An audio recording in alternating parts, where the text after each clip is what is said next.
All right. How y'all doing? ¿Cómo están? Hope you're doing well. Usually, usually, I'm a little bit more prepared, but I'm a lot more hungry. And I actually had breakfast prior to this. So we're going to see how that goes. I like feeling hungry, that fire in your belly. I appreciate it. But at the same time, my stomach starts growling, and next thing you know, the mic's going to pick it up. And we can't have that. This is already amateur hour. We cannot fall behind further. We're trying to progress, trying to learn, trying to advance this. If you're new here, please realize one thing: never feed a streamer, never give your money to a video essayist. This is not a job, this is a hobby. You're out there working 5, 6 days out of the week, picking up overtime, missing out on family events, hanging out with your friends, time for yourself. And these streamers, these YouTube video essays who are able-bodied, who can go to work, help unionize the workplace, help radicalize the workplace, what have you. They want you to pay their bills. They want you to work hard while they get to hang out at home, relaxing, just flapping their gums. We don't do that here. No, no, no, no. You're not gonna hear me asking for money unless I'm getting off my ass and doing some like on the ground work. And even then, my pride, my ego, whatever you want to call it, that immigrant mentality that's pushed upon the first generation of like take no handouts, work hard, all that. It's allowed to get passed through, it's allowed to get over. But too often we see people who grew up affluent, wealthy, rich, who grew up with a lifestyle that we only saw on TV, that we cannot, functionally imagine waking up to every day. And that's what I've been saying since day one. Why are you giving your money to these people?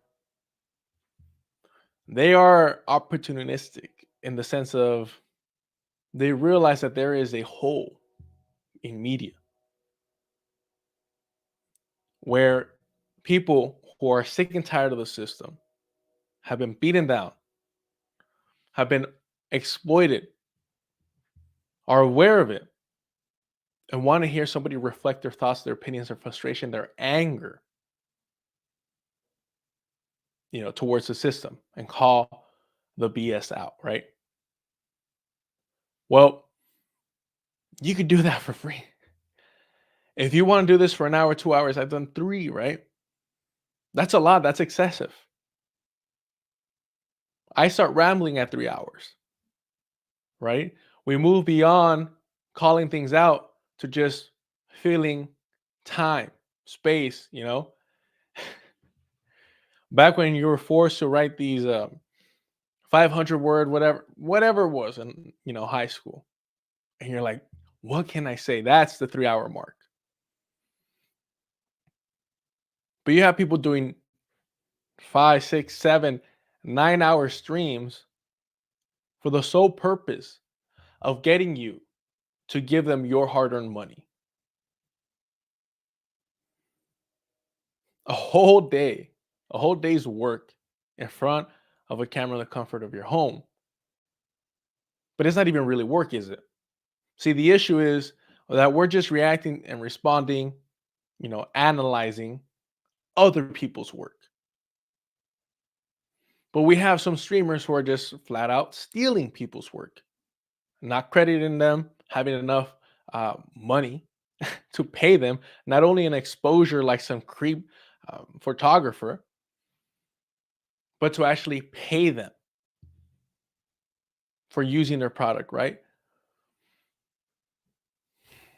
So what I'm getting at is, please never give your money to these streamers who just flap their gums and sit on their asses and don't do the work, especially when you have outlets like, let's say, Breakthrough News, who actually go out and do the work. Our politics might not align 100%, especially with the, PSL, the Party for Socialism and liberation, which Breakthrough News is connected with, but they actually do the work. Eugene Prager was out in Haiti, right? So what I'm getting at is there's outlets like Electronic Antifada who now more than ever need your support. But instead you're giving money to a $1 million streamer. A lot of you already know what I'm talking about. Hasan Piker out here saying that his job is difficult. No, it isn't. I don't care how good faith, how lenient you want to be to him, right? Or you feel obligated to be, you know, to treat him kindly, to defend him, because countless hours that he's been on stream has created this, parasocial relationship where you think you know him, where you think you can have to defend him because he's somehow your friend. If you guys just hung out one time, he would realize how much, you two align politically. You guys might even share the same sense of humor. I'm here to tell you you're wrong. You will never hang out with him because he's rich. He always has been rich. And rich people don't hang around poor working class people unless you're serving them or some freak happenstance. I lived in and around Los Angeles my entire life. I've only been to Beverly Hills once when I was hey, how do you know somebody ran a marathon? They'll tell you, right? When I ran a marathon, I had to go through Beverly Hills. West Hollywood, maybe. I wouldn't be able to tell you where it starts and where it begins. But what I'm getting at is these people will never be around you. You are beneath them. You're a peasant. That's why you're the one giving them money. All right? They expect that money to come from you, the working class. People that are forced to give up on their personal lives to show up to work, who have to socialize with their coworkers, who they had no say in whether or not they're comfortable working with them. You just got to put up with them. And if you're fortunate, like I am now, you're working around great, amazing people that make you laugh, that make you appreciate life, that show you and give you that revolutionary optimism that even if somebody isn't, you know, studying socialism, isn't engaging with the material theory, all this nonsense, that they are still kind and they're your coworker. And if they see that you're hungry and they got, extra food, they'll hand it to you. See, these rich kids who never had a real job a day in their life don't know what that's like. Now, some of them might say, "Oh, well, actually, I worked a couple summers or I did this and that." Here's the thing: if you're working class, if you're working class and you've worked with one of these rich kids whose parents made them go out to work to to experience to value money, they're the worst people to be around with. They're lazy. They give up shifts. They call off. I've had this experience. It's unbearable. I'm like, why even be here when you don't have to? You're making it harder and unbearable for the rest of us. Mind you, the constant reminder of how wealthy and how easy you have it does not make my job, which I need to show up to, which I need to pick up extra hours for, which I need to plan my entire life around, doesn't make it any easier or more enjoyable.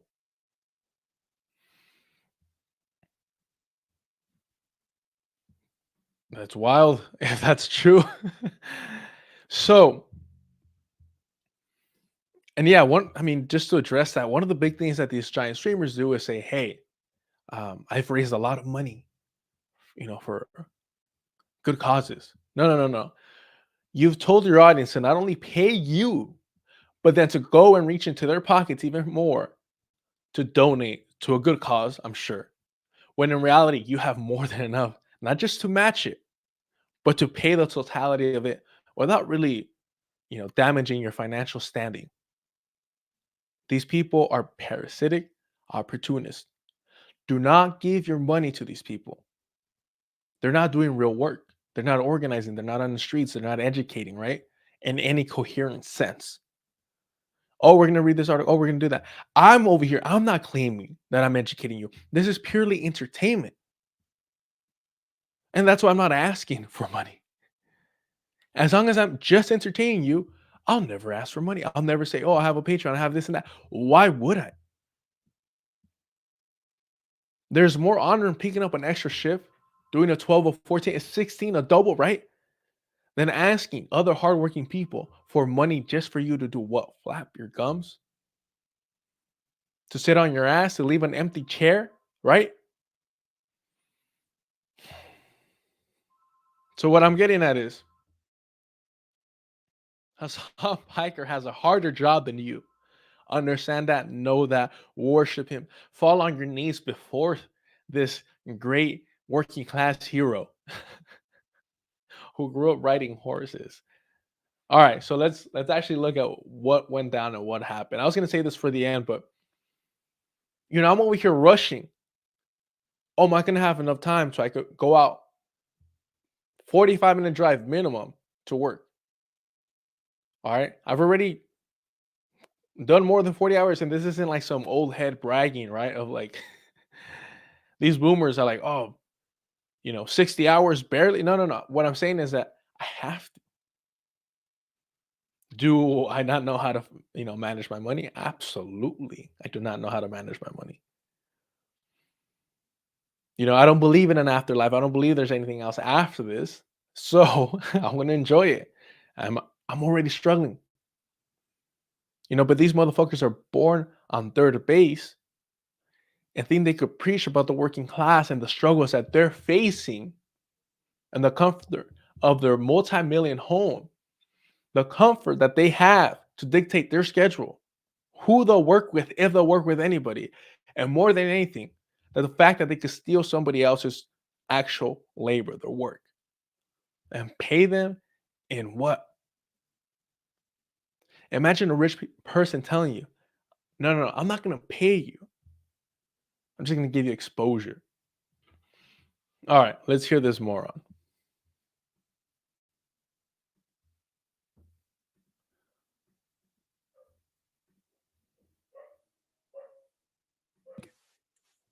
No. Social battery wise, unless you're in fucking retail, it's very different. You're out of touch. I'm gonna die, dude. There's motherfuckers who are accountants in here and they're misunderstanding what I'm saying. A real job does not expend your social battery in the same fucking way as someone who did a sales job, a real job. Okay. I'm telling you, as someone who did both. Did he really? Like 9 hours of constant performance and people pleasing. Constant performance, y'all. Taps you out from social scenarios. After 9 hours of that, I could probably do fucking physical labor. It would not bother me. But I can't fucking do more social shit. That's my point. Like, there are obviously real jobs out there that are good comparisons. Service sector, people-pleasing jobs would be very similar. Those are like, I think, customer service type shit.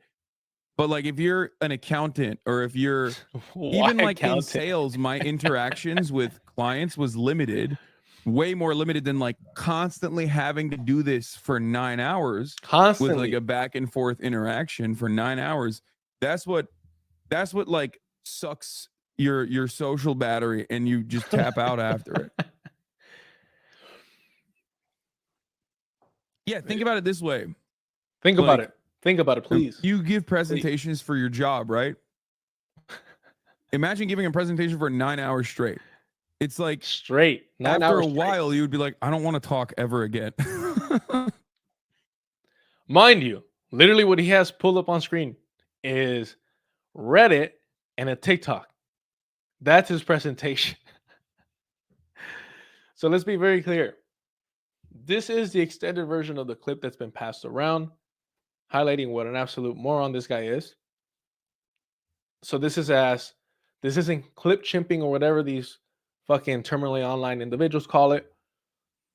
He says, it's wild how this completely out of context clip made its way to Twitter so fast. I was talking about how much a 9-hour stream eats away at my social battery and how I can't socialize after, comparing it to my sales job before. I recognize how fortunate I am every day. No, you fucking weren't, bro. You were not comparing it to your sales job. You only started comparing it to your sales job when people started calling you out. You were trying to cry. You were trying to, be. Of course, you can retire literally at any moment, but you're trying to be the victim, right? Oh, I'm a victim of my own success. I have to stream 9 hours. No, you don't. And he says 9 hours because the average workday is 8 hours, right? So it makes it seem like, no, I'm doing more work than you are, at least by an hour. But in reality, this motherfucker's, just sitting at home when he's not actually like in an empty chair. I'll show you. Let's pull this up. He says, what did he say? Consistently. Streaming for 9 hours consistently. Reacting, performing for 9 hours consistently. This is just like a highlight here. All right. Literally just searched Hasan Piker empty chair. And this is a 45-minute highlight of multiple clips, sped up of just his chat going crazy and an empty chair because he's at home. So he's able to, stand up, eat, use the bathroom, hang out, chill out. But what does he do? He allows content which he did not create or contribute to in any shape or form to continue streaming so that he maintains his audience, so he maintains his revenue, so he continues to get paid, although he's not doing any work in any shape or form. I'm even reacting. It's an empty chair. And this is what this man is saying is more stressful than a real job. Now, he adds a lot of caveats to it once he starts getting called out. But it doesn't matter. Look, I'll speed this up even more. He was there, he stands up and dips out. A whole last video that he saw from another creator playing, a smaller creator, and he's nowhere to be seen. Oh, it pops in, makes a small comment. Listen up. Like, it doesn't make any sense.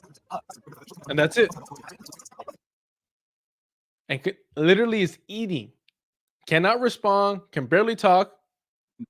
The biggest flex you can do is when you have not one, but two fucking side-by-side bathrooms. You know what I mean? Struggling to get the shit out of his mouth. But this is time and time again. We've seen this multiple times. That's what he's known for, to steal people's content, not pay them whatsoever, only an exposure like a creepy photographer, right? This guy grew up rich. You need to understand that. You need to understand that he grew up wealthy. Everything was handed to him. What you have to do to understand Hasan Piker is you have to understand Cenk Uygur, his uncle, the man that we predominantly have to, blame for all this nonsense.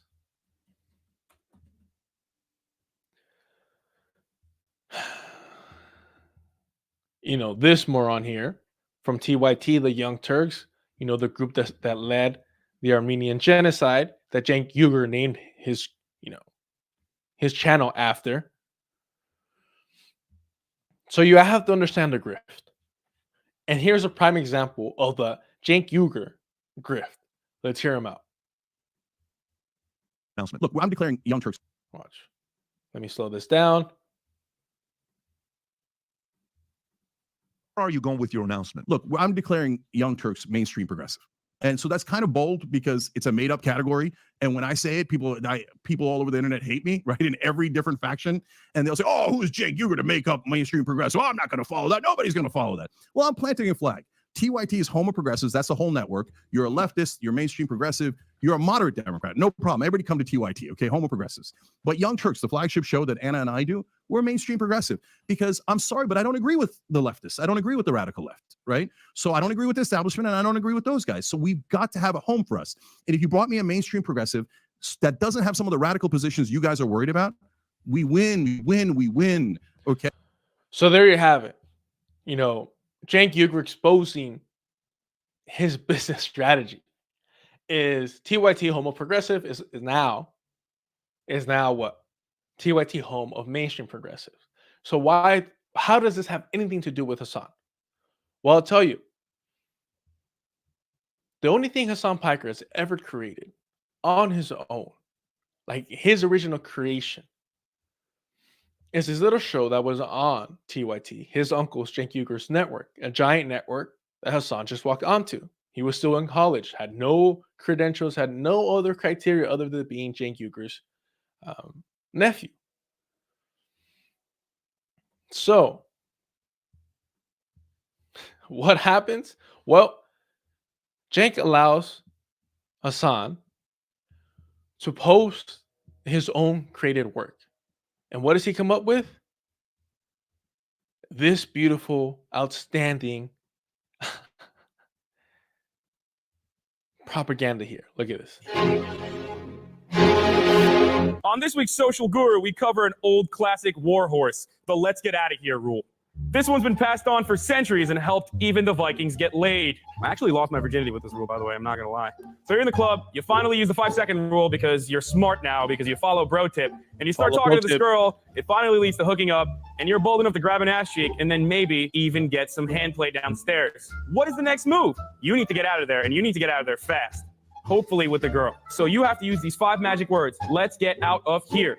You might think, wait a minute, there's no way this is going to work. Yes, it does. Let's. So when he's left to his own creation, when he has to create something, not react to it, not report, but when he has to create something, this is what it is, bro tips. Now this got pulled from TYT. Cenk Uygur pulled him aside and said, hey, moron, you're not understanding the game. See, Cenk Uygur comes from mainstream media, MSNBC. Now he got sidelined for that. And Cenk said, you know what? There is a segment to the left of what MSNBC and CNN is providing, an audience to the left of that. I could make money off of them. So Cenk Uygur creates the Young Turks, names it after the genocidal group, the group that committed genocide against Anna Kasparian's people, the Armenians, and then he hired Anna Kasparian so he could have cover, right, for being a Turkish nationalist supremacist, right, and denying the Armenian genocide. Eventually, his, nephew, Hasan, comes over, still in college, mind you, and gets granted the keys to his own show. It does horribly for the audience. For the audience that TYT has, it horrible. This is red pill before red pill, right? This is misogyny before it became, cool online in this way. Before Andrew Tate, there was Hasan Piker, bro tips.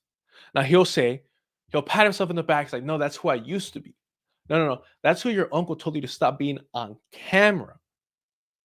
On camera. On camera, y'all. So he tells him, Cenk Uygur tells him what the business strategy is at TYT. We go to the left of whatever mainstream media is. Hasan Piker picks this up and says, well, I'll go to the left of the Young Turks since it's, online, mainstream media. TYT was and possibly is the biggest news network on YouTube. Especially at this time, it was at its highest. So you have this moron here who starts streaming through TYT, still using the resources, right? Posting videos on Facebook, still using the resources given to him with no hard work. He did nothing to get this. A Nepo baby, to the T. And that's how he starts getting big online. Then he starts streaming. He starts leeching off individuals like Destiny and gets even larger. Eventually, they have a falling out. And one of the big reasons for that falling out, we'll get to that, right? Because that's almost irrelevant to the point here. What I want to focus on is TYT's, Cenk Uygur's blueprint and their business strategy. They go to the left of mainstream media. So you have this alternative news outlets TYT, named after the genocidal group, the Young Turks. Hasan, who was granted all the privileges, all the access, everything a Nepo baby can dream of, having done no hard work, sees this and says, okay, let me go to the left of TYT.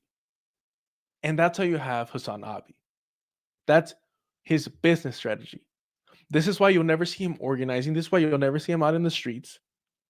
People will say, well, wait a minute. He was out supporting the writers and actors.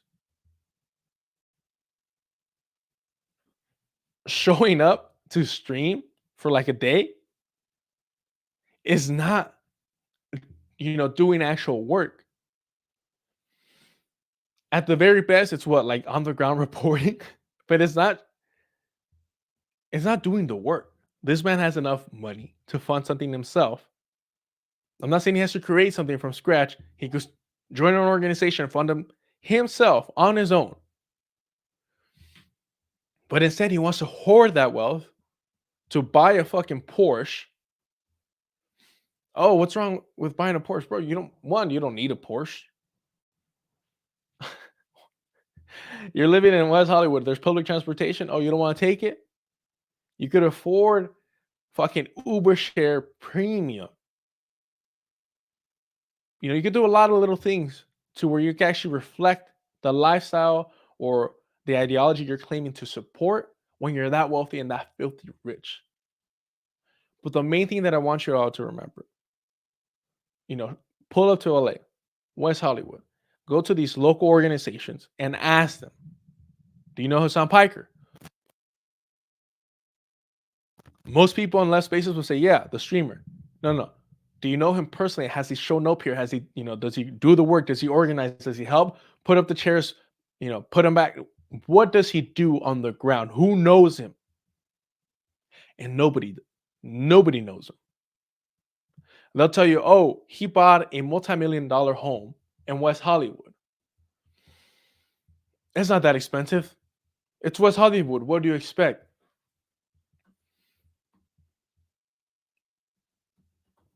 Well, he's a streamer, so he doesn't have to live in West Hollywood.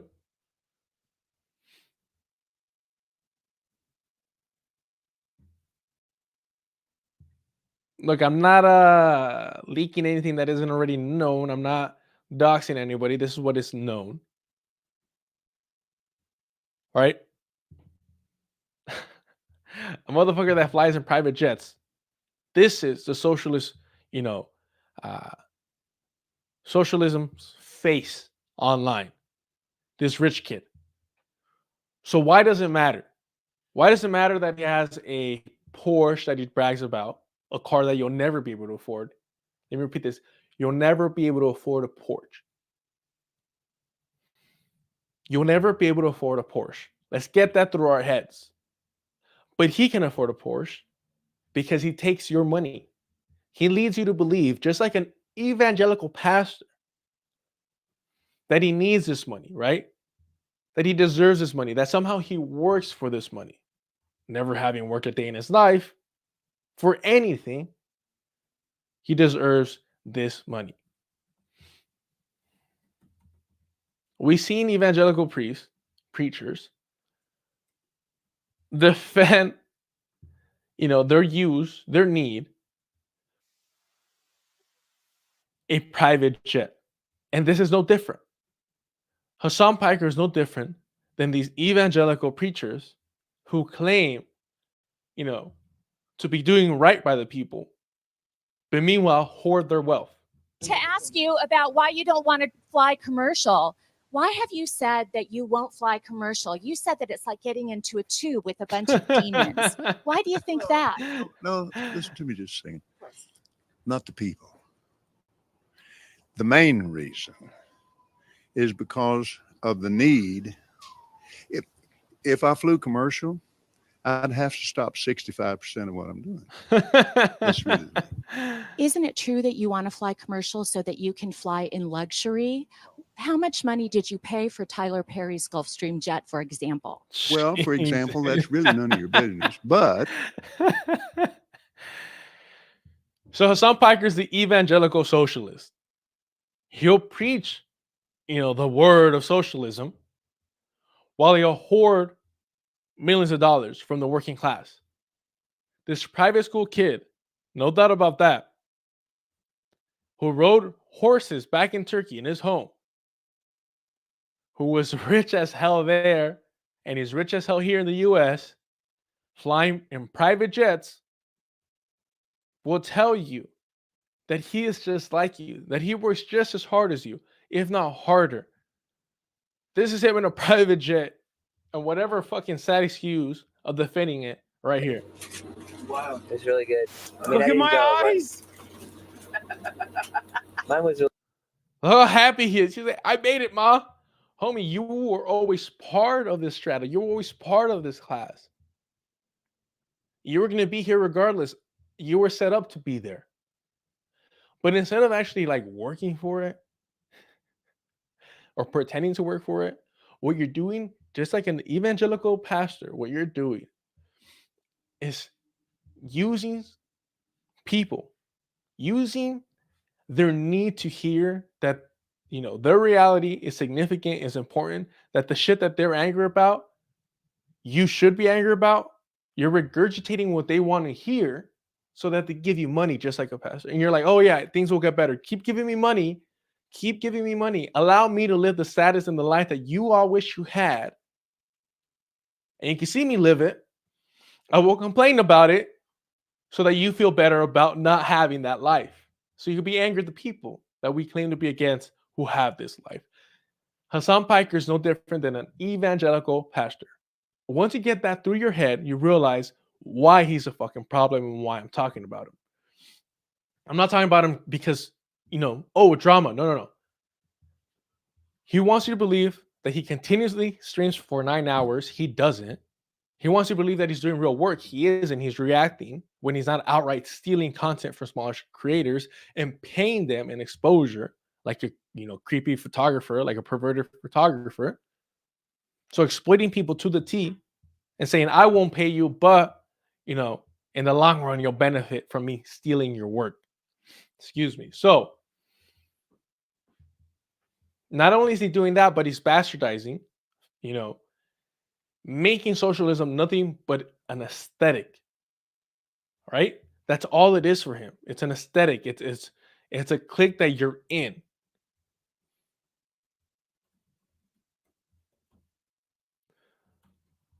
So here we go. All it is for him is an aesthetic.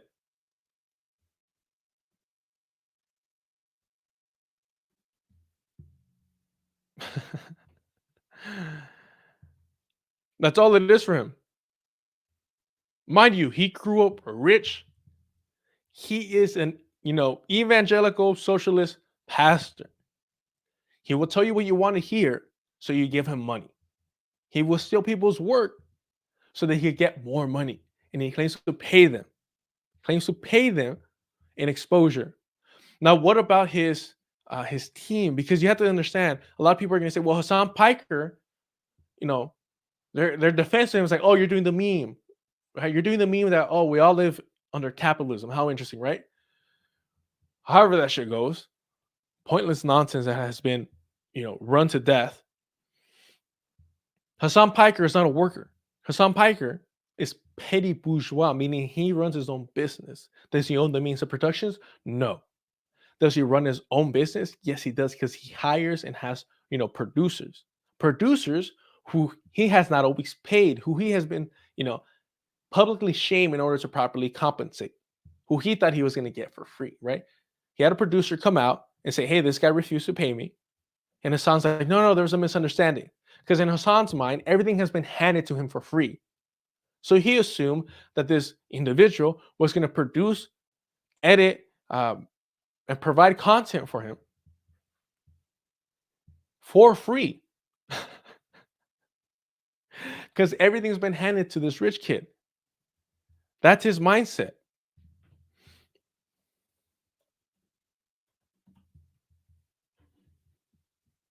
This is literally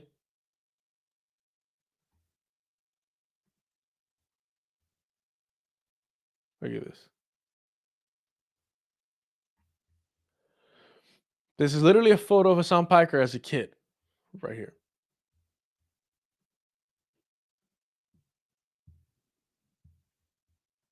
On his horse, suited up like a fucking colonizer. This is who's preaching the word to the working class. This is who's taking their money for telling them what they want to hear. And he thinks he works harder than you. No. If you listen to his words, he's saying, that it's a social battery. And this is how you know Hasan Piker has never had a real job. This is why I don't buy this whole, I worked at sales bullshit. Because it's so vague. What do you mean you worked at sales? See, I worked at sales. I did door-to-door sales in fucking Costa Mesa, bro. The richest, most racist area you could be around. And my brown ass was walking door to door. I was scaring the white folks. So this is how we're gonna knock this out.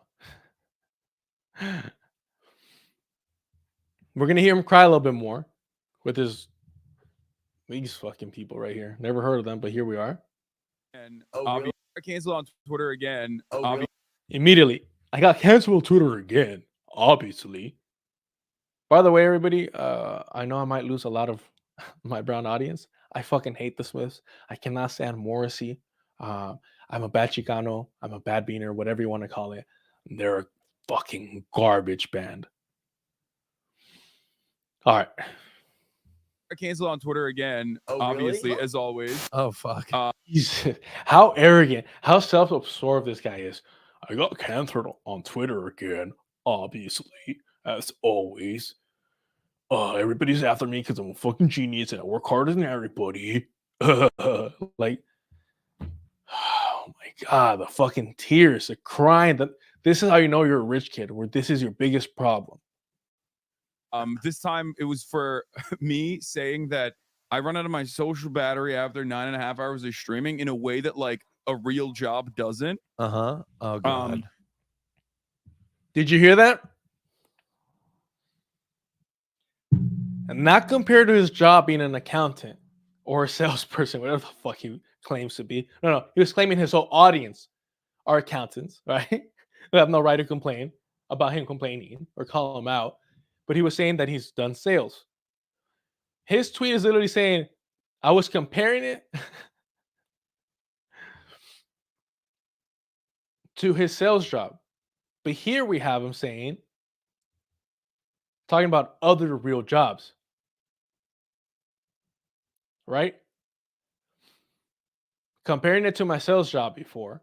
And here we have him saying the truth, which is what we saw in the video.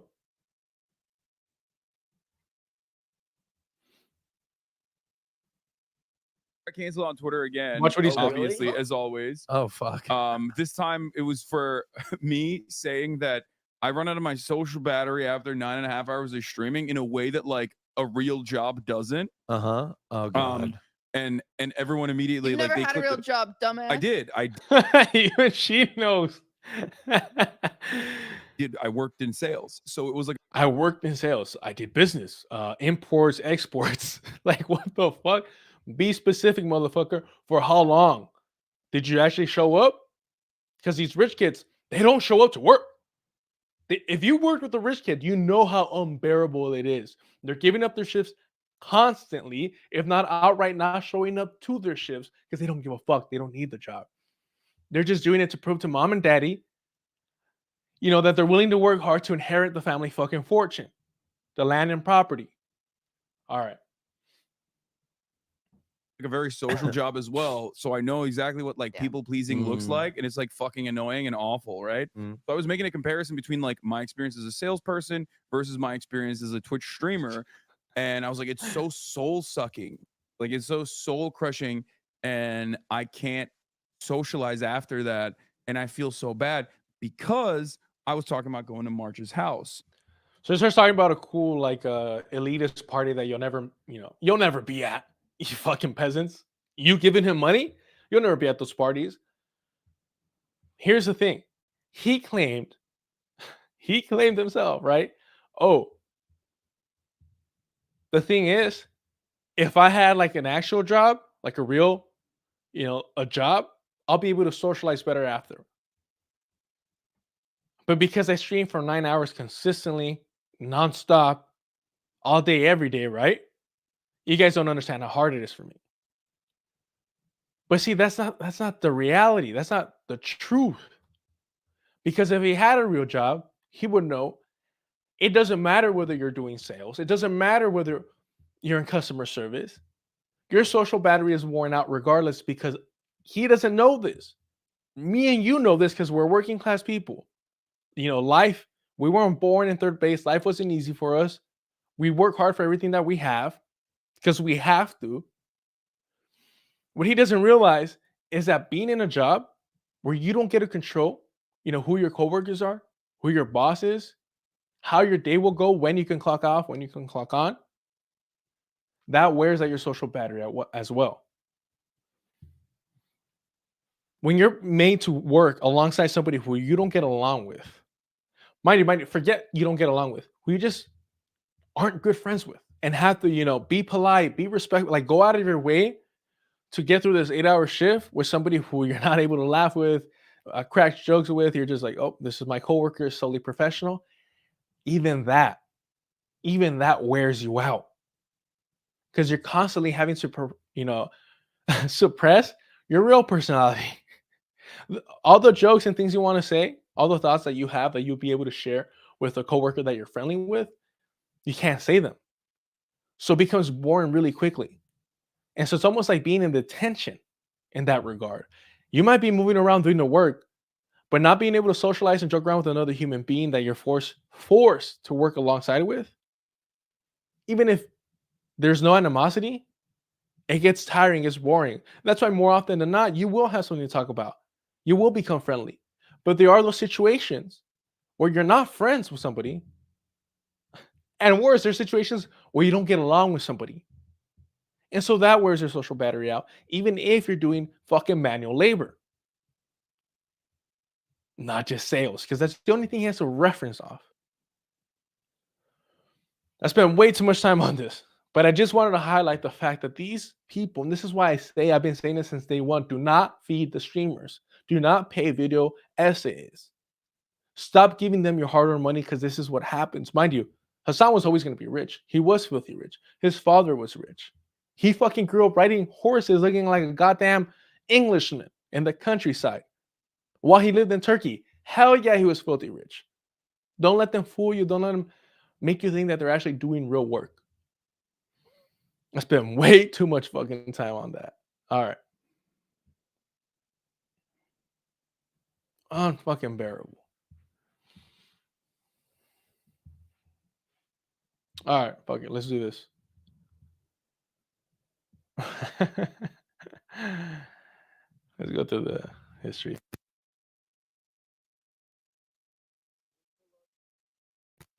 Allow me to pull up Jon Stewart. The reason why Jon Stewart is back, ladies and gentlemen. The real reason Jon Stewart is back is actually pretty goddamn simple. Jon Stewart is back because we started seeing a growth. First of all, a decline on The Daily Show in terms of viewership and attendance, right? But what we started doing is we started seeing a growth of alternate independent media news source, both on social media platforms like TikTok, Twitter, etc. And we started seeing it on YouTube, Twitch, all these channels, right? All these avenues, Rumble, whatever. Here's what I want you to understand. Because of this, due to this, corporate media no longer had an ability to control the way that so-called leftists or people to the left, of the center or left to the right, process news in media. And that's dangerous.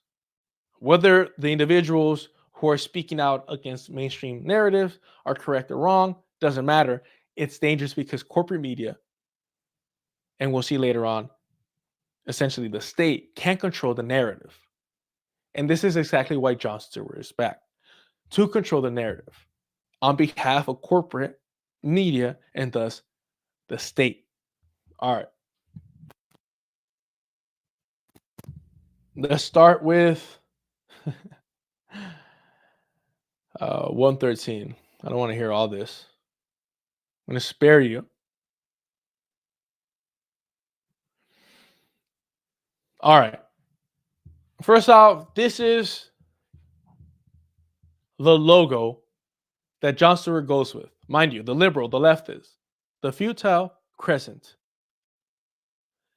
Subconsciously, you have to know how propaganda works, right? This is already making it seem like, oh, to try and to negotiate, to try to solve this issue with these Muslims, because here we have the crescent representing Islam, Muslims, these brown people, is futile. Mind you, he doesn't put a Star of David out here, right? He puts the crescent moon, which is, a symbol associated with Islam, with Muslims. He doesn't not put the Star of David and talk about the futility of it. Oh, you're missing the joke. You're missing this. No. You're missing the propaganda and the purpose of this. All right. Watch what he has to say. Israel, Palestine. Any discussion of Israel Palestine is not meant to endorse or justify all the actions of either side. Mentions of Hamas that fail to condemn Hamas do not mean we don't condemn Hamas. Do not listen to this segment if you're predisposed to anti-Semitism or. So already he lets you know, hey, I'm the logical one. What liberals do, what they love to do, liberals are saying, oh, I'm in the middle. I'm in the center, so I'm not an extremist, so I'm rational. I'm right down the road, not realizing that in situations like this, when we're talking about settler colonialism, white supremacists, a European project in the quote-unquote Middle East, what we're going to see when you talk about being in the middle of the road is being an apologist for genocide and trying to two sides, a settler versus native relationship, right? So you're trying to equate the suffering and the situation that a settler, a colonizer, a conqueror is in to his subjects, to the people that he's oppressing, subjugating, literally murdering, who he's robbing their land, their resources from. That's what a centrist does. And this is why we need a disclaimer. And right off the bat, in the disclaimer, we see how they're trying to conflate Israel with anti-Semitism. In other words, to be anti-Zionist is to be anti-Semitic. That's what they're trying to do here. Because to be a Zionist, you have to be Islamophobic. You have to be. It's inherent. It's required. The same way that if you are, a proud fucking American patriot, you have to be anti-indigenous here in this country, in this land, in this fucking settler colonial project. You have to be. In order to be proud of the United States, you have to be against indigenous sovereignty. And it's a prerequisite to be a proud American. And so to be an Israeli, to be a Zionist, you have to be Islamophobic. Now, to be a Palestinian who wants liberation, who wants to see Palestine free from the river to the sea, who supports decolonization, you're anti-Israeli, you're anti-Zionist. But you are not anti-Semitic, because there's Jewish Palestinians who are treated as second-class citizens to European Jews, because it's not about the faith, it's not about the religion, no matter how desperate people, propagandists like Jon Stewart try to make it out to be. What it is about whiteness, it's about Europeanness, right? It's about these Europeans wanting to claim land that isn't theirs, to conquer regions that they're invading. That's what it's about. So right off the bat with the bullshit, the two sides to everything, it's always like, oh, it's two sides to it. Right. All right.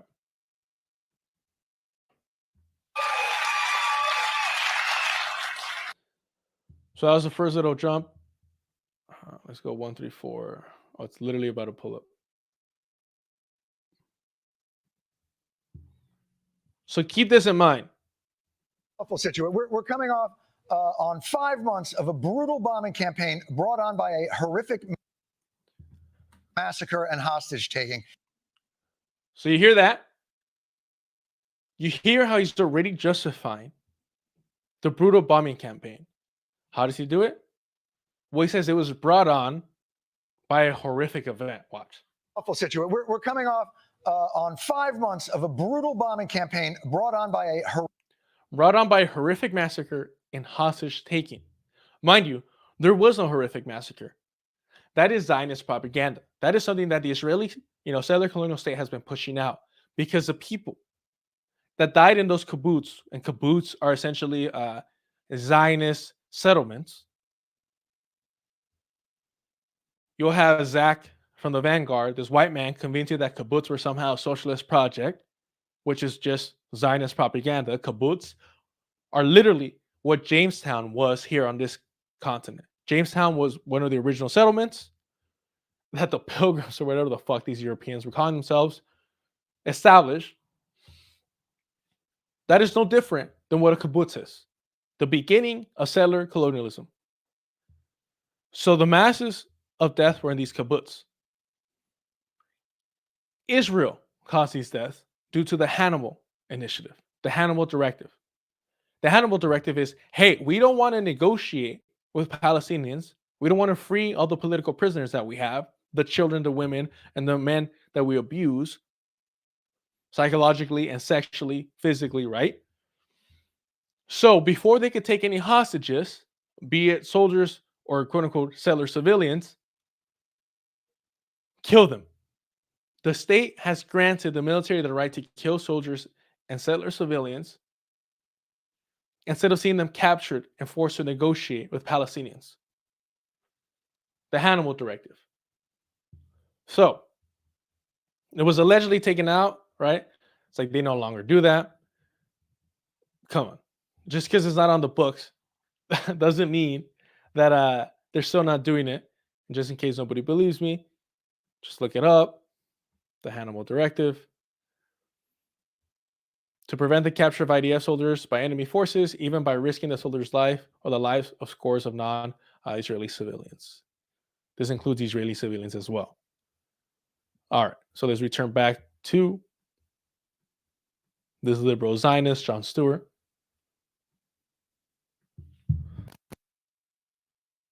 Horrific massacre and hostage taking. And we seem no closer to ending anything. Right.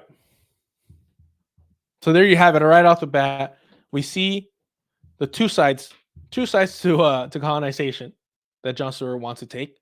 We see the symbolism and the propaganda, the futile crescent, and we see how he's justifying the reaction of Israel, not its proportion, but the reaction that Israel had because of the massacres, mind you, that Israel did on its own people, on its own civilians, but the massacres and the hostage taking.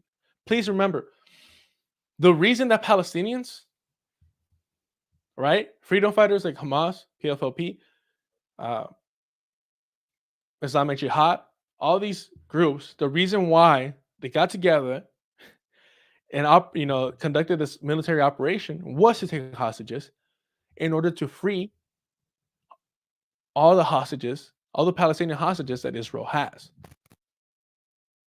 There's no other way for them to free children, women, and men from the abuse, psychological, physical, and sexual, that Israel puts upon them than through hostage exchanges.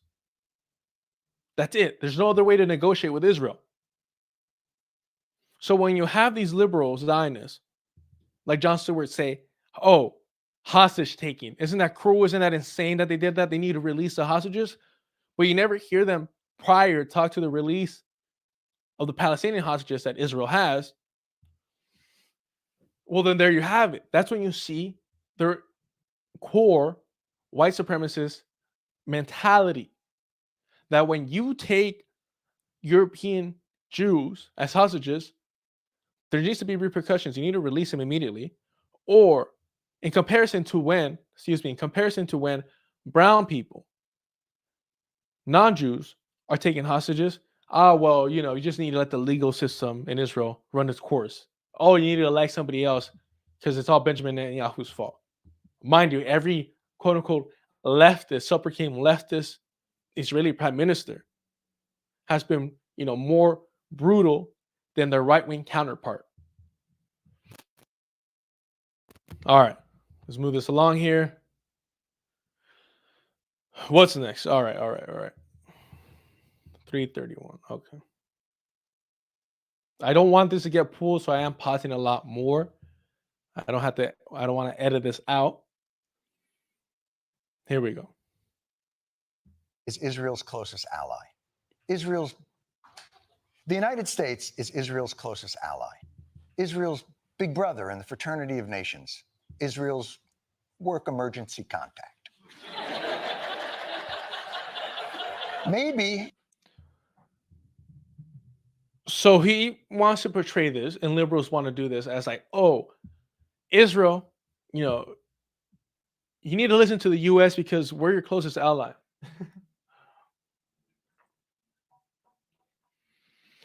Israel is a satellite state, essentially. It is a military outpost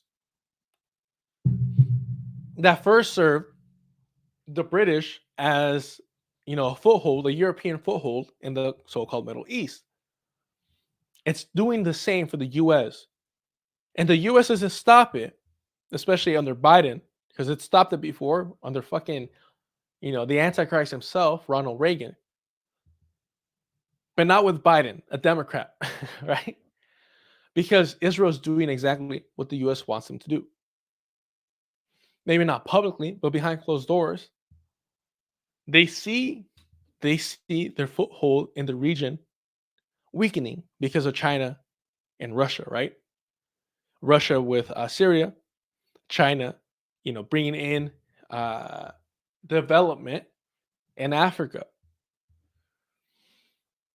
which is a whole, complicated situation as well. But undisputably, unquestionably, they're offering better deals than the U.S. So the U.S. sees this, and now they see an opportunity to strengthen their foothold in Israel, their military outpost in the so-called Middle East. So, of course, they're going to let Israel finally eradicate the Palestinian problem in order to further establish that region and lock it down. That's what it's all about. So, no, the U.S. isn't their closest ally. The U.S. is their puppeteer. Israel is the puppet. Israel is a satellite state. This framing of it is completely incorrect. It's time for the U.S. to give Israel some tough moral love. All right, let's give ahead here. 520.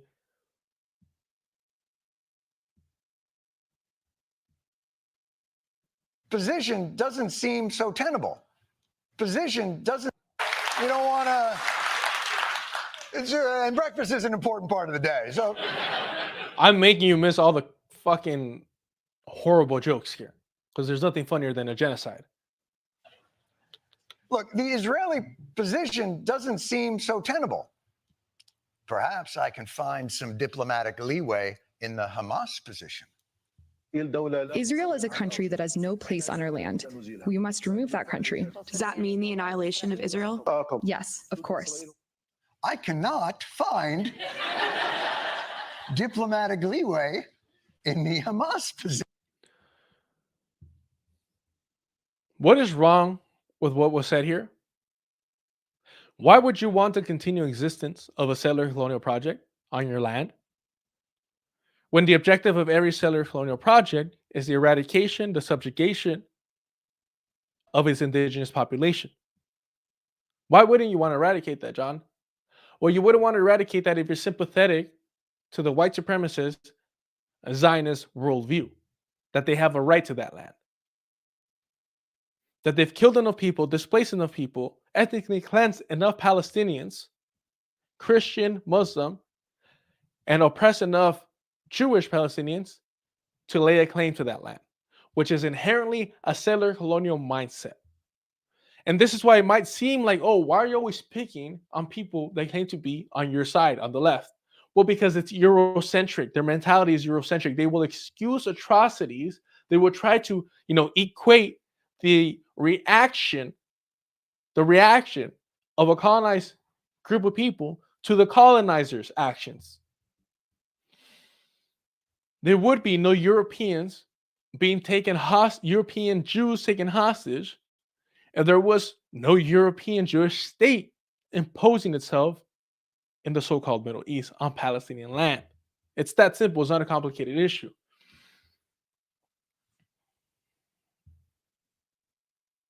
All right. But they want to make it seem that demanding the end of settler colonialism is an extremist radical position. Saudi Arabia does not accept Palestinian refugees, and thank you. And while Saudi Arabia does not accept Palestinian refugees, and Egypt doesn't either, for that matter. Why does it matter whether Saudi Arabia and Egypt doesn't accept refugees? When you're not engaging with the question of why are there refugees? You see what's going on here? He's saying, oh, Saudi Arabia, which is a horrible fucking place, and Egypt, which is a little better, they're bad in this situation. They're the villains in this situation because they don't take in Palestinian refugees. Well, not only would there be no need of Palestinian refugees if there was no Zionist settler colonial project there, but furthermore, advocating for any Muslim country to take in Palestinians is inherently Islamophobic, but also Zionist, because that means that you want Palestinians to leave their land, meaning you want the ethnic cleansing of Palestinians. Why is it Islamophobic? Well, because you believe that just because, oh, these brown Muslims need somewhere to go, so let's put them in a place for these other brown Muslims because they're all the same. They're going to get along. I'm sure they're all related. You see why it's Islamophobic? You think they're the same fucking people. Inherently, you believe they're the same people, and so you could just push them off to another brown country. That's how it's Islamophobic. How is it pro-Zionist? Well, why the hell are you pushing them out? Why are you encouraging them being pushed out from their lands to become refugees instead of encouraging their liberation? Instead of encouraging them, taking back their lands and kicking out the invading colonizers, the European Zionists? Because Jon Stewart is sympathetic to the European Zionist position. This is why Jon Stewart was brought back, to gaslight you into supporting the ethnic cleansing of Palestinians from Palestine in support of the settler Zionist colonial state.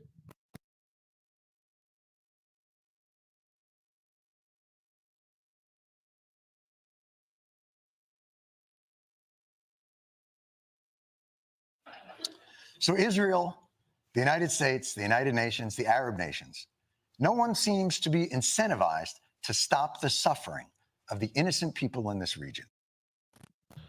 Of the innocent people of the region. Please be aware that he's also talking about Israeli settlers. And he's not just talking about the Palestinian indigenous people being massacred, going through genocide at the hands of Israelis. No, he's talking about Israelis being innocent people in the region as well. I didn't want to bring this up, but there is another player. There he brings up these evangelical radical Zionists for some laughs. And here's the example of what I mean when he includes Zionists into his idea of innocent civilians. Real here. The status quo cycle of provocation and retribution is predicated on some idea that one of these groups is going to go away. And they are not. If we want a safe and free Israel and a safe and free Palestine, We have to recognize that reality. And we know that there is a twisted and much contested history in the region that has brought us to this point. All right. So you see all the liberal Zionist propaganda just spewed out in a few sentences. Let's break it down. Because this is monstrous. This is why they brought back Jon Stewart. This is why they pulled up with a truckload of money to his house, is to get him to spew this propaganda. Real here. The status quo cycle of provocation and retribution. The status quo cycle of provocation and retribution. A cycle, right? A cycle. It's circular, meaning it had no start, and it seems like it will have no end. What we do know when the initial provocation was, it's when Europeans of the Jewish, not even of the Jewish faith, because a lot of these were atheists, when European Zionists weaponized Judaism to colonize Palestine. That was the initial provocation. So everything else that Palestinians do to liberate themselves and their land is justified. It's righteous retribution. And everything that these European Zionists do to continue to maintain power in the region, that's not retribution. That's aggression. That's fucking, that's war. That's colonization. That's oppression of indigenous, repression of the indigenous resistance. Is predicated on some idea that one of these groups is going to go away. Here's the thing. Occupation is not victory.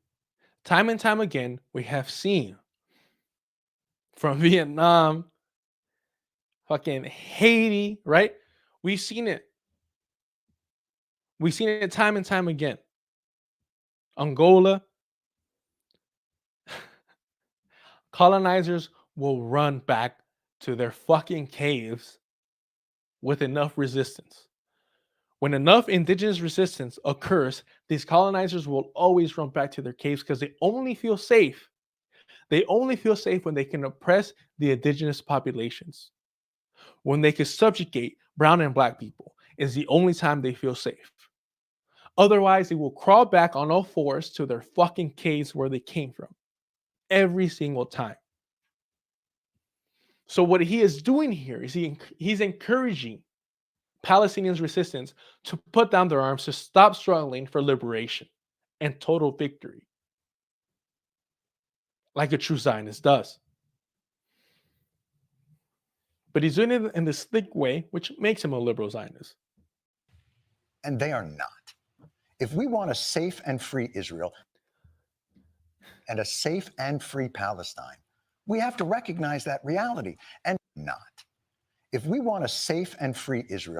You see that? Do you see why earlier when he was talking about these innocent civilians, safety for innocent civilians, he wasn't just talking about the Palestinians going through a genocide, being bombed by Israel. No. He was talking about Israeli settler colonizers as well. And this is a prime example. If we want a safe and free Israel, what does that mean, Jon Stewart? What does it mean to have a safe and free Israel? The translation is that we want a free and safe European Zionist state on stolen land. That's what a free and safe Israel means. And this is what these liberals push. We've seen it with the Majority Report. Emma Vigeland will cry over the Palestinians, going through a genocide. But at the same time, will say, no, Israel has the right to exist. Of course it does, she said. And the people there have the right to be safe. Of course they do, because they live there, is what she said. I'm quoting her almost word for word. And this liberal Zionist here, this is the reason they brought him back. To fool people slightly, to the left of center, compassionate, caring people, that we could find a way to save the Israeli, the Zionist settler colonial project. And somehow that'll be justice, that'll be fair to the indigenous Palestinian population. to live alongside or amongst their colonizers. And we've seen what happens. We've seen it in South Africa. What happens when you don't push out all these white supremacists? They linger and continue to oppress the indigenous populations by controlling the means of production, controlling, the resources, and always stirring up trouble, crying over a white genocide. When Zionists say, oh, Hamas and all these terrorists want to exterminate every Jew, that is essentially calling and crying out because a white genocide is occurring. It is no different when a European in Africa is calling out over white genocide. No different. It's just that, just as this segment started, is the threat of being called anti-Semitic is too large. It's too large to see through this propaganda for most. Call it out. This Sam Cedar style of liberal Zionism cannot be tolerated.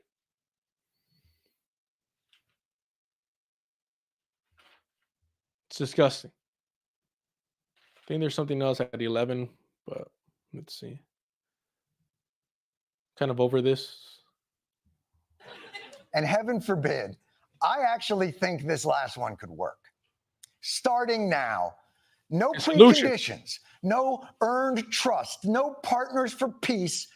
Israel stops bombing. Hamas releases the hostages. The Arab countries who claim Palestine as their top priority come in and form a demilitarized zone between Israel and a free Palestinian state. The Saudis, Egypt, UAE stops bombing. Conditions. All right. I feel like we got to go through that one more time. So no more speed. Okay. Just listen to what he says. Work. Starting now. Starting now. No preconditions. No preconditions.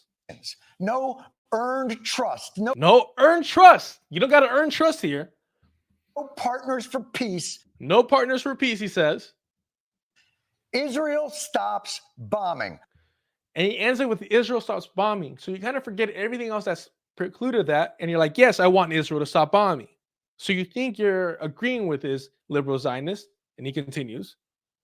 Hamas releases the hostages. Hamas releases the hostages. The Arab countries who claim Palestine as their top priority come in and form a demilitarized zone between Israel and a free Palestinian state. So the neighboring countries come in and create a neutral zone, much like the zone between like North Korea and South Korea. And then we have an Israeli side, and then we have a free Palestinian state. So again, he ends it with the free Palestinian state. So you're like, yes, I support a free Palestinian state. So obviously this is a great solution. Let's break down why this is all bullshit. Let's go back from the top.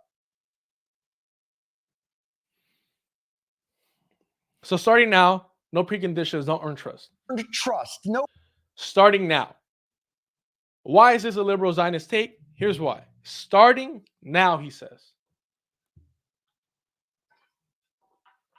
This is no different than when Benjamin Netanyahu wants to convince you all that this whole situation started on October 7th. What you're doing here as a Zionist propagandist, Jon Stewart, is trying to get people to forget history. Because if you forget history, then it becomes a complicated, twisted thing. And you're saying, well, it's too complicated. You know, the Jewish people claim that. No. There were Jewish Palestinians that lived there. There was Jewish people from all around the world that lived in Palestine peacefully. Right? What they want you to forget, and the reason why he says starting now, they want you to forget that this is a European settler colonial project. That's why they want to say starting now. Because they've already brought in, these Europeans have brought in enough Jewish people from around the world, the neighboring Arab countries, that they help to, give reason for these Jewish people to flee their homes by making it hostile enough for them, making it unbearable to live in their home countries without the atrocities that the Israeli Zionist state was committing in the name of Jewish people.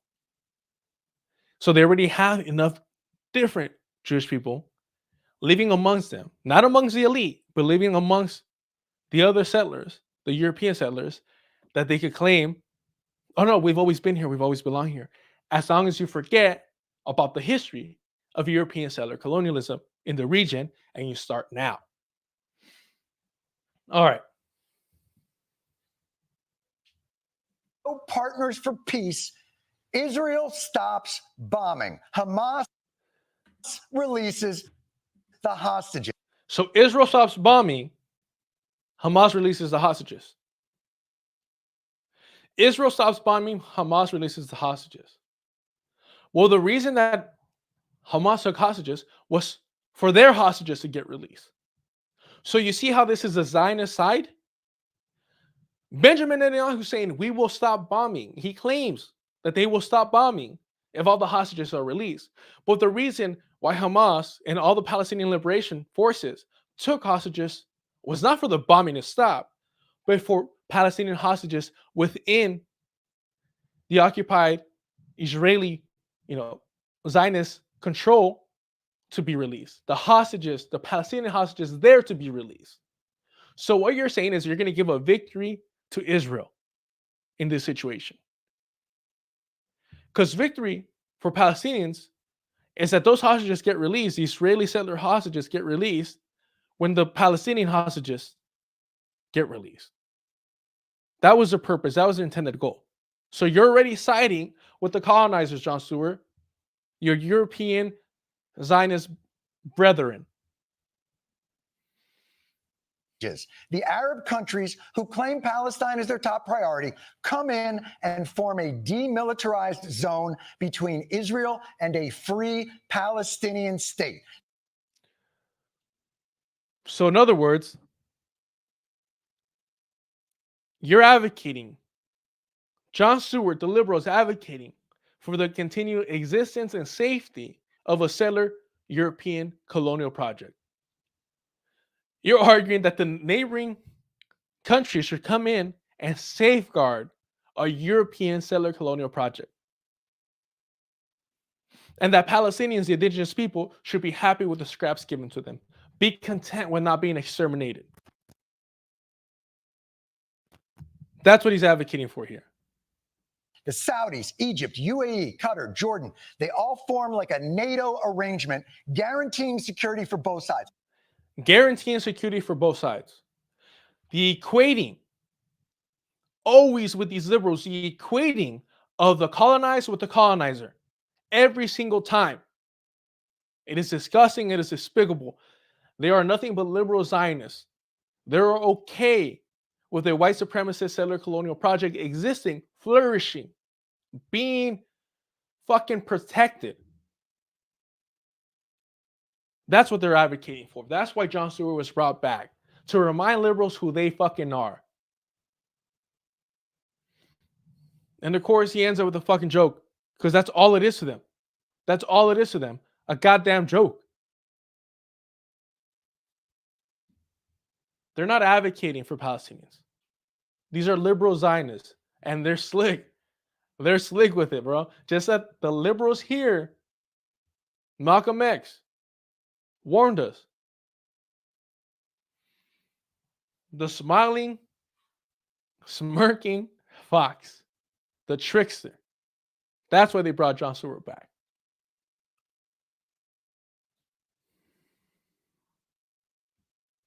As always, never give any of your hard-earned money to streamers.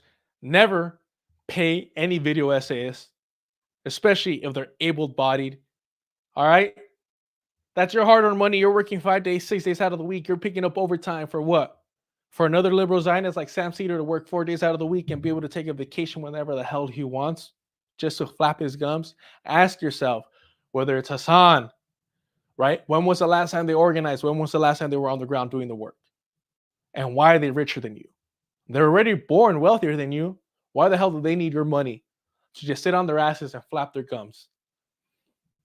You'll never see me here asking for money as long as all I'm doing is running my mouth, and nobody should. Be ashamed. Remain in the working class. Radicalize, unionize your workplace. Do whatever it takes. But do not give your money to these streamers, these video essays. Like and subscribe. Go check out Breakthrough News, Electronic Antifada, Black Power Media. All right. Decolonize Buffalo, all that good stuff. All right.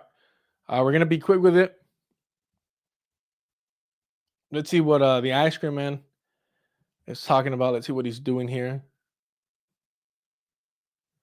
You know, for Joe Biden, I got to go to work, y'all. I'm not even going to lie to you.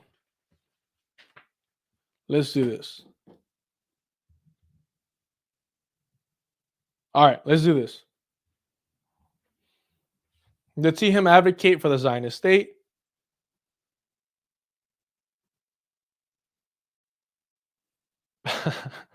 This is how you know this whole idea that, oh, communism's bad because they had, state censorship. They had state-run media. So do we, motherfuckers. So do we. We just don't see it because of, that corporate line between them. But they're aligned, all right. They're aligned, all right. See, like, hear this. He's been doing this as long as you have. You can't get aid for Ukraine passed. And it seemed like for a long time, the American people agreed that Russia was the threat. And all of a sudden now you see a Republican Party that is basically refusing to aid Ukraine in their fight against. Seems like Donald Trump is saying Russia can do whatever they want to NATO countries. Russia can do whatever it wants to NATO countries. First of all, please realize there's no difference between this and state-sponsored media. Seth Meyer might as well be getting a fucking check from the so-called Defense Department. All right, let's get that through our heads here. He says the American people agreed that Russia was a threat. So the Russophobia, it's never ended. That propaganda, fucking Red October, is still alive and well in the eyes of these fucking warmongers. And Seth Meyers is no different here. He's like, we agree that we hated those people, that we don't view them as human, as trustworthy, that we want to eradicate them. Sure, it used to be a lot more hot before, but we still agreed with that. What's going on? Why isn't that the issue here? The threat. And all of a sudden now you see a Republican Party that is basically refusing to aid Ukraine in their... All right. I'm not here to defend the Republican Party, but the reality is that if you want to see peace in Ukraine, they're going to have to negotiate with Russia. It's as simple as that, because what? They're not part of NATO. No matter how hard these fucking liberals want you to believe, they're not part of NATO. Look what he says here. Fight against. Seems like Donald Trump is saying Russia can do whatever they want to NATO.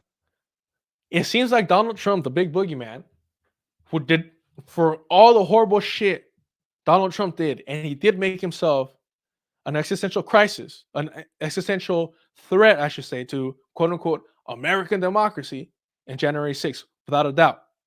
Absolutely. But here's the thing. Joe Biden, Donald Trump in the 4 years that he was in office never conducted a genocide. Never conducted a genocide. This is what these liberals don't want you to comprehend, to accept as fact, as reality. Joe Biden, a Democrat who couldn't be elected, much less finish his run for presidency decades ago, is now committing a genocide, and liberals are telling you to vote for him because he's the lesser of two evils. All right. So Seth Meyers is no different than just being state media, because corporations and the state align when it comes to war, because it's profitable, it's beneficial. We also have Joe Biden saying that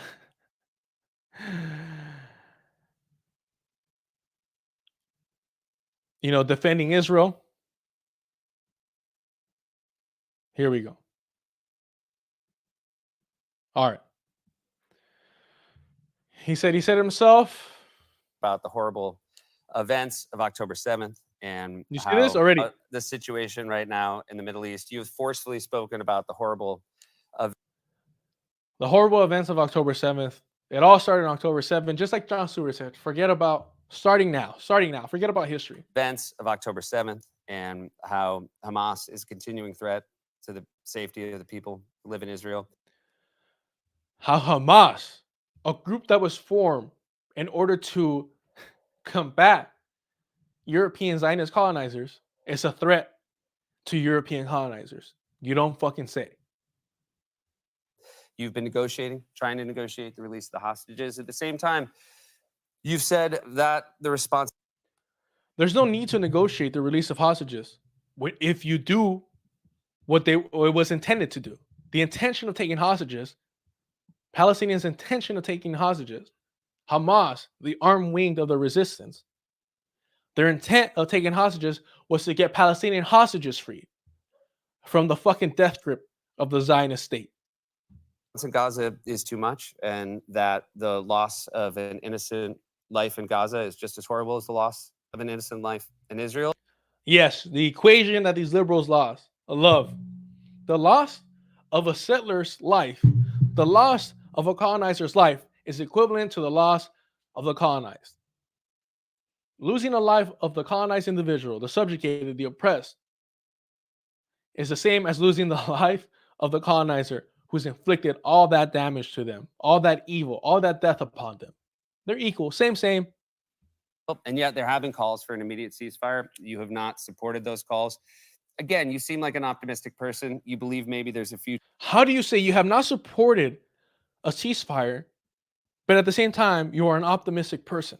The only way you say that is if you're essentially state propaganda. For a two-state solution, but from where I'm sitting, it does seem like there doesn't seem to be any appetite for that right now. Do you see what is, because again, we see this horrible, every day we see these horrible images out of Gaza. And is there a path forward? Is there a safe future for the people who live there? Is there a safe future for the people who live there? Please understand, just as Jon Stewart, I showed you all, what Seth Meyer means, the safety of Israelis as well. Of the colonizers, will the settlers be protected? He includes that in the protection of Palestinians going through genocide. That's like saying, oh, will the Germans be safe as well if we release the Jewish people from concentration camps? There is a path forward with difficulty, but here's the path forward. Look, first of all, the hostages being held must be released. And in order for that to happen, the hostages, the Palestinian hostages held by the Zionist Israeli settler colonial state must be released. That was a prerequisite from day one. That was a condition from day one. October 7th, that's what was told. And then we've got at least a principle agreement. There will be a ceasefire while that takes place. Ramadan's coming up, and there's been an agreement by the Israelis that they would not engage in activities during Ramadan. Israel has destroyed mosques during Ramadan as well, in order to give us time to get all the hostages out. That gives us time to begin to move in directions that a lot of Arab countries are prepared to move in. For example, Saudi Arabia is ready to recognize Israel. Jordan. In other words, they're ready to sell out the Palestinian struggle for liberation for more money. As Egypt, there's 6 other states. I've been working with Qatar. And the bottom line is that I think the only way Israel ultimately survives, and I make no bones about it. I get criticized for having said a long time ago. He's doubling down, ladies and gentlemen. You need not be a Jew to be a Zionist. I'm a Zionist. Were there no Israel, there's not a Jew in the world to be safe.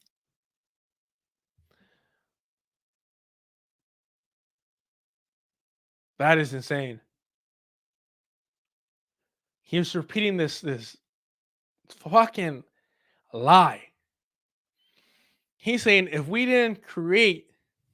Europeans didn't allow these European Zionists to create their own state, they wouldn't be safe amongst us, because for centuries, Europeans have been massacring European Jews. There is nobody more anti-Semitic than a European. That's why they saw, oh, we could send these wannabe Europeans to the quote-unquote Middle East. We'll get rid of them. We'll no longer have to murder them in masses because we can't seem to eradicate them. And now they could earn their way into whiteness by becoming colonizers. They could earn their way to whiteness by becoming colonizers. That's what this is for. That's what fucking Theodore Herzl was advocating for. Will be the fucking barrier, the wall between civilization and these savages in the quote unquote Middle East.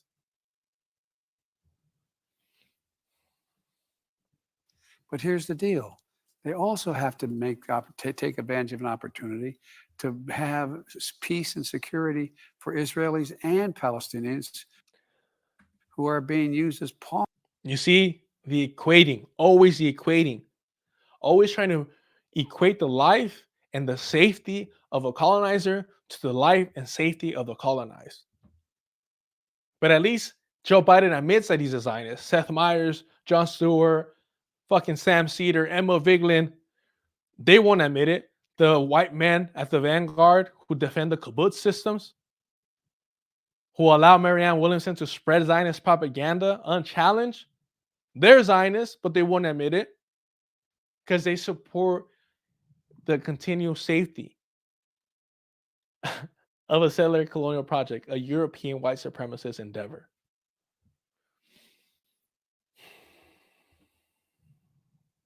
All right. I need to wrap it up, y'all. But I do want to showcase this because it's in the thumbnail. All right.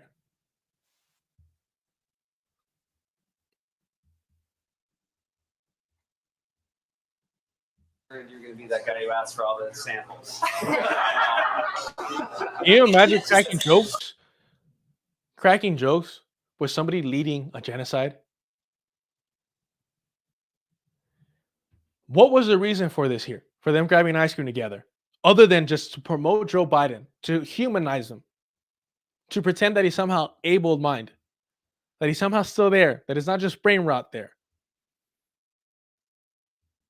Seth Meyers is nothing but a State Department propagandist. Why do you need state-controlled media when you have this? When corporations in the state are aligned with, promoting, propagating genocide. Excellent. Got a little cash. Anybody want ice cream? Yes, okay. You turn the camera. Do you want anything? Yes. Not a bribe. Can you give us a sense of when you think that ceasefire will start, sir? Well, I hope by the beginning of the weekend. I mean, the end of the weekend. At least my national security advisor tells me that we're close. We're close. It's not done yet. And my hope is by next Monday, we'll have a ceasefire. Do you hear that? I wanted to tell you a little bit of a story. Sorry about that. I was worried. Let's hear it one more time. I do love the fact that this motherfucker was about to take a bite and they asked him this question. But also keep an eye on Seth Meyers, how he's so comfortable around a fucking warmonger. Give us a sense of when you think that ceasefire will start, sir? Well, I hope by the beginning of the weekend. I mean, the end of the weekend. At least my national security advisor tells me that we're close. We're close. It's not done yet. And my hope is by next Monday, we'll have a ceasefire. His hope is that by next Monday, they'll have a ceasefire. But the thing is, and what I really want you to focus on, is the fact that this guy can be out here eating ice cream comfortably. Not just being allowed to live in peace, but in comfort.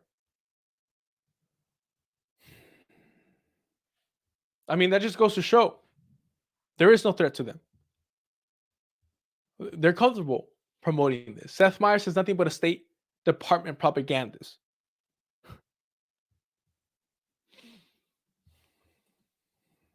All right, there is one last thing that we have to go over.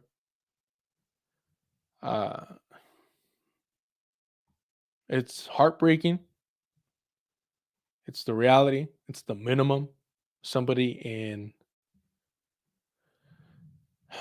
the military can do.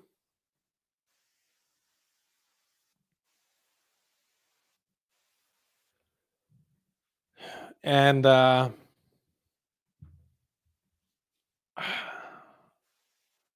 it's heartbreaking how white people have used this moment when one of the good ones finally stepped up to essentially harass black people. I'll say that. off the bat. But let's actually talk about the individual. Aaron Bushnell. Okay. No. I am an active duty member of the United States Air Force, and I will no longer be complicit in genocide. I'm about to engage in an extreme act of protest, but compared to what people have been experiencing in Palestine at the hands of their colonizers, it's not extreme at all.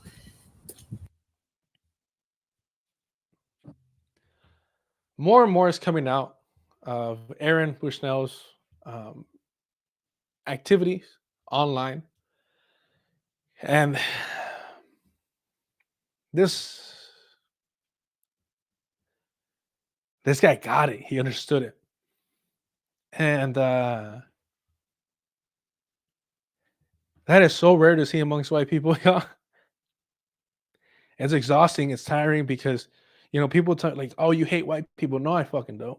Not one of my fucking brothers, a man that I consider my brother, is as white as can be.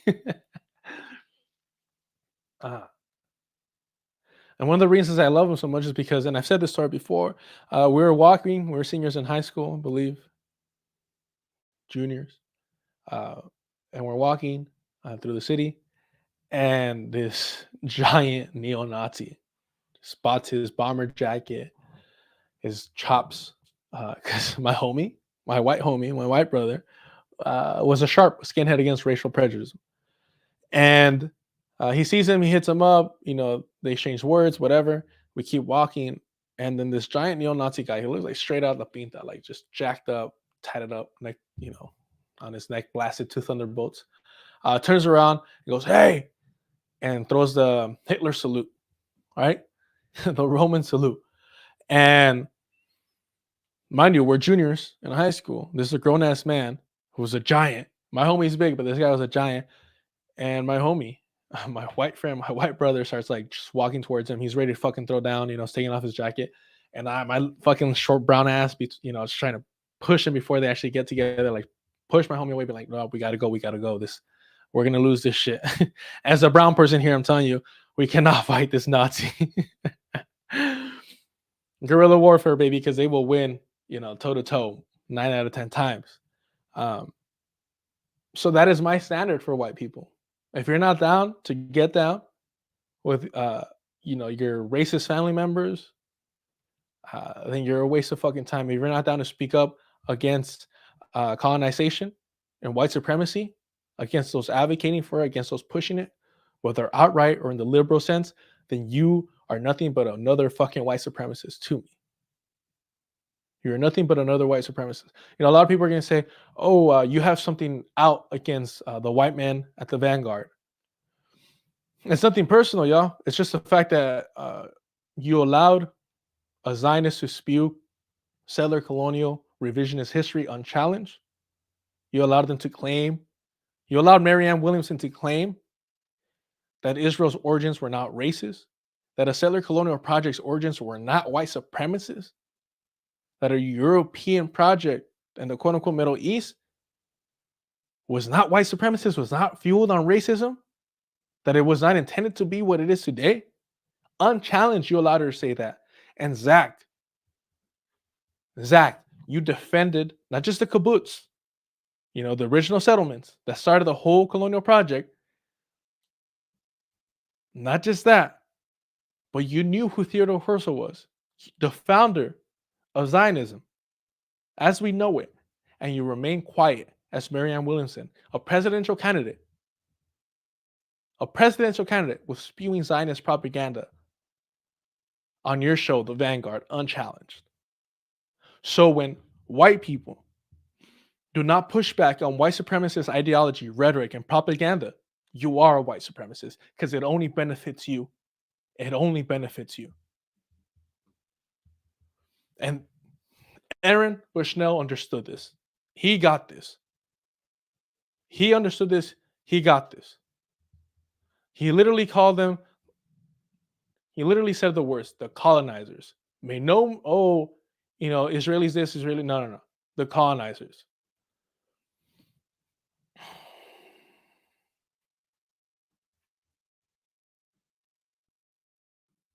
Air Force, and I will no longer be complicit in genocide.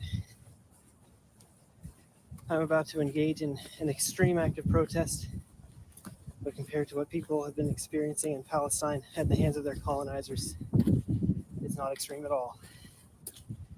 This is what our ruling class has decided will be normal.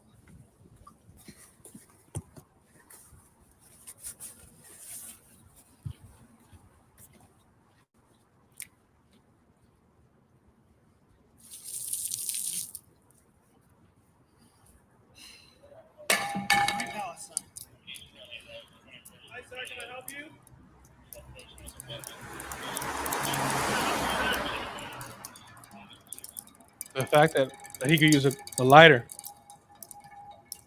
Can I help you, sir? Free Hey! Palestine! Hey! Free Palestine! Free Palestine! Free Palestine! Free Palestine! Man's on fire! Man's on fire! Ah! Ah! Ah! Ah! Free Palestine! Hey! Ah! Get on the ground! On the ground! On the ground! Get on the ground! On the ground! On the ground! He didn't drop. He didn't start rolling.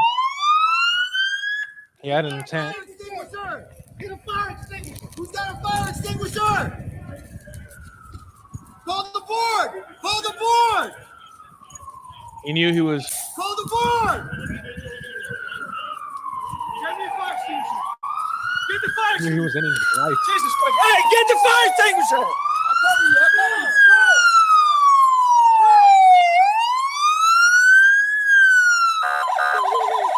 Here we have somebody from the Israeli embassy holding a gun. Give me up. Holding a gun. I need a fire extinguisher! They have it right here. It's coming. He said he has it. Another one. I don't need guns. I need fire extinguishers. You hear somebody in the background saying, "I don't need a gun. I need a fire extinguisher."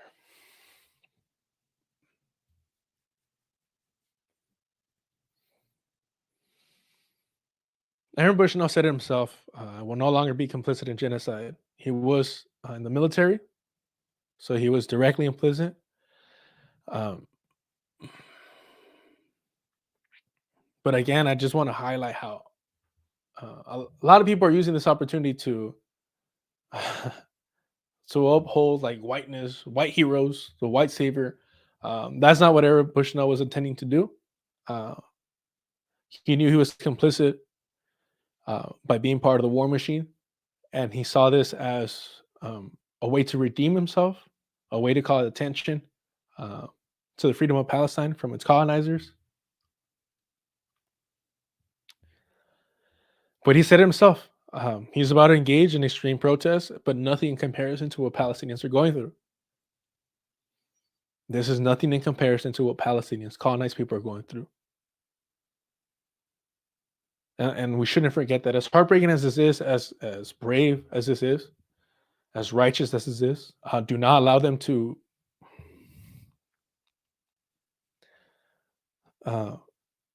this wasn't suicide.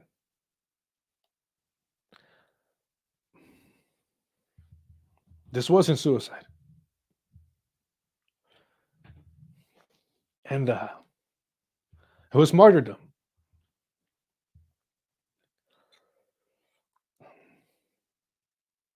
And there's a distinction, there's a difference. And I always joke around and say, like white people, Bernie Sanders shouldn't be your standard. It should be John Brown. John Brown should be your standard.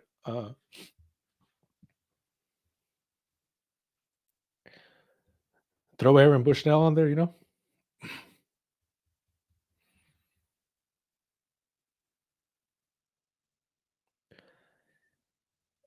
I wasn't, I'll be honest, I wasn't that affected by this until I started reading some of his posts and the way that he combated whiteness. And I was like, damn, like this motherfucker's really on it. And it's like the bravery to do this, the loss of somebody who would have been a great ally, who could share their military experience with a radical organization. Um, this is a real motherfucker, bro. There's not a lot of white people who are down like this. This is one of them, and may he never be forgotten as the standard for solidarity amongst white people living the benefits and luxury of white supremacy. Now, is this petty of me to take this opportunity to highlight the difference between how white people interact, how they combat, how they call out colonization? Let's hear this out. I hope nobody ever repeats this form of protest. I'll be honest with that. But if your heart is telling you that this is it, this is the way, we've seen it before, right? We've seen it before. And the most infamous one, the most famous one, is during protests in Vietnam, right? No, I don't want to subscribe to anything that you're selling. This iconic photo here. I hate that all this stuff is in black and white. It makes it seem older. It isn't.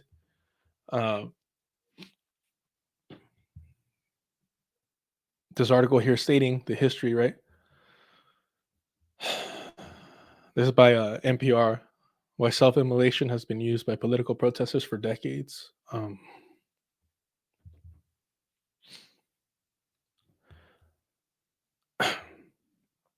Bushnell's death is the latest example of extreme form of protest that people have used for decades to express their grievances and attract the attention of a global audience.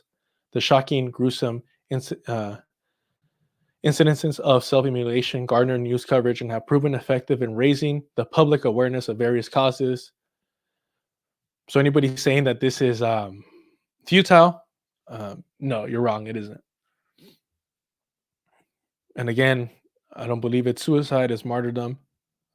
I believe there's a concrete difference, and it should be recognized and acknowledged. For the countless people who have struggled with suicidal ideation, countless people who have lost their loved ones due to suicide, you know what's up. You know that this is not suicide. This is very different. This is martyrdom. So I'm not going to even acknowledge this being called a suicide as protest. No.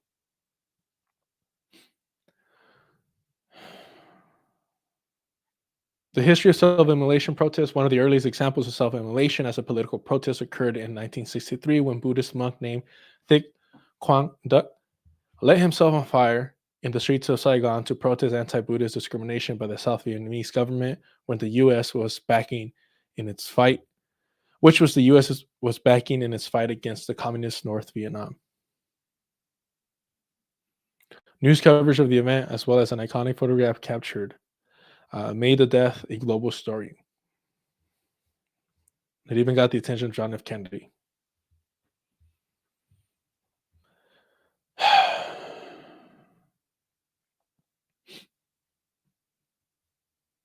But notice what he says here. Notice what he says here. Look.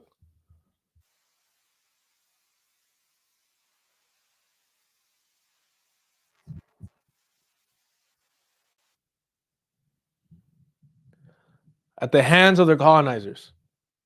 Notice how white people who are down, who are aware of this. Sorry, let me play it back. I apologize. My head's not in the game right now.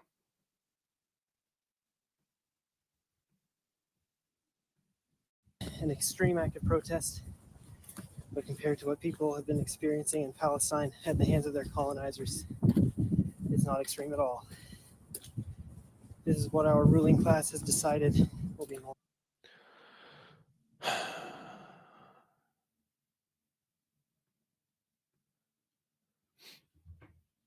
What Palestinians are suffering what they're going through at the hands of their colonizers.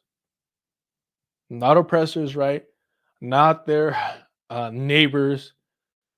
He's not saying like, oh, we need to end apartheid. He's talking about colonization. So yeah, a lot of people might say, oh, Carlos, you hate white people. You know, that's all it is. Not at all. Not at all, man. But there's a prime example that Aaron Bushnell is the outlier. And I love the outliers. Here's the standard of whiteness when confronted with the Zionist settler colonial ideology, the propaganda. They remain quiet. They do not speak up. Here it is.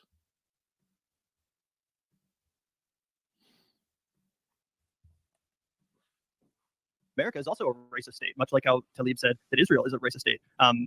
This is something we have to acknowledge about the way these countries were founded, the way that policies continue to, affect people unequally in these states. So I think it was very uncontroversial for her to say that. And I'm glad to hear that, you would welcome her endorsement. Quite frankly, that means a lot. So as I would welcome the endorsement of any progressive who claims to be for the agenda that I put forth. By the way, while I agree with everything that you just said about where Israel is today, I don't think that it's a comparison to the founding because the people who founded Israel did not foresee what is happening there today.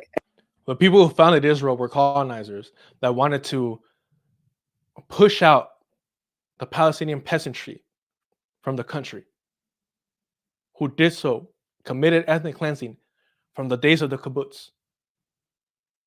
And intended for this not to be. So, but in terms of where we are now, we are where we are now. And it is absolutely reasonable to protest it. And like you said, 100,000 people in Tel Aviv are protesting it. And that's an important thing. I think one of the problems, to be honest, that has occurred over the last few decades is how the American left separated from the Israeli left, the Israeli Labor Party. That was, there are many leftists in Israel who've, felt like it was help. I feel like a lot of people, Marianne, don't actually know that you're a Jewish candidate. This is a standard of whiteness. When confronting settler colonialist ideology, propaganda, lies, they remain quiet. The white men at the vanguard are the standard of whiteness, complicity with the ideology of settler colonialism.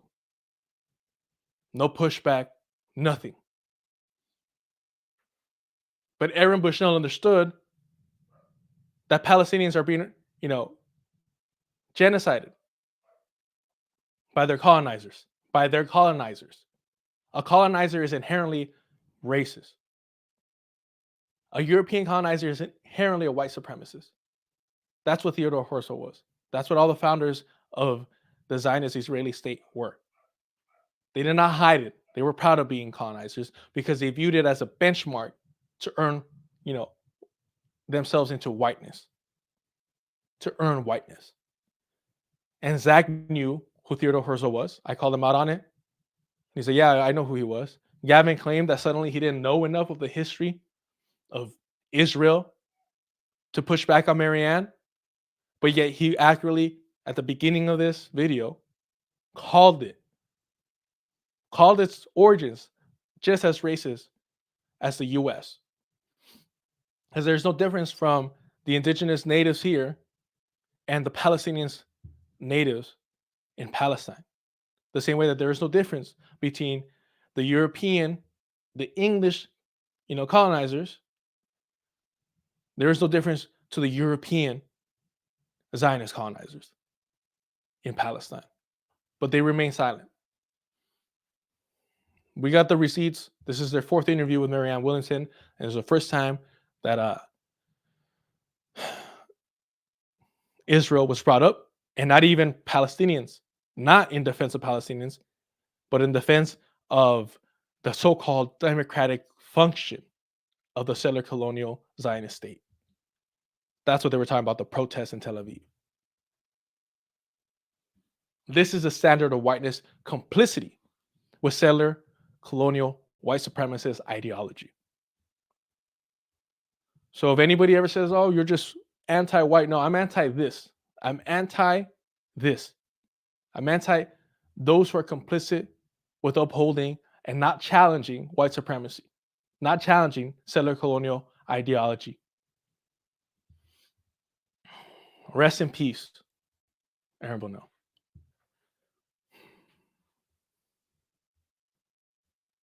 Let's just see the State Department's response to this. The White House, I should say. In May, the White House had this reaction. The president is aware, and I can say that it is obviously it's a horrible tragedy, and our thoughts are with the family. Lupe Barboza met Bushnell doing community service work when he was stationed in San Antonio, Texas. She says he grew up on the East Coast in a very religious family. I don't think he was mentally ill. He probably thought that, as other people have said, that this society is ill. If we allow what's going on in Gaza, if we fund it with our own tax dollars, that's heinous and that's ill. And he was outraged by it, and he could see that politicians weren't acting. They ignore the protesters that are out there every weekend. Ceasefire demonstration. So yeah, the White House statement is our heart goes out to Aaron's family. Aaron's sacrifice is not in vain. His martyrdom will be remembered. But he was accurate. Palestinians are going through worse at the hands of their colonizers. And anybody trying to pretend that it isn't a settler versus, the colonized relationship here, the paradigm is a liberal Zionist. You see Marianne Williamson trying to rewrite the history of Israel and how the white man at the vanguard, they didn't challenge it, allowed their audience to believe, to take in this white supremacist revisionist history. We've seen how Jon Stewart is trying to equate the lives of the colonized for the colonizer. He wants peace for both the colonizer and the colonized. And Seth Meyers being a mouthpiece for the State Department. There's no need for state-run media when you have corporations that stayed aligned on genocide. Rest in peace, Aaron Bushnell. But more importantly, may Palestine be free.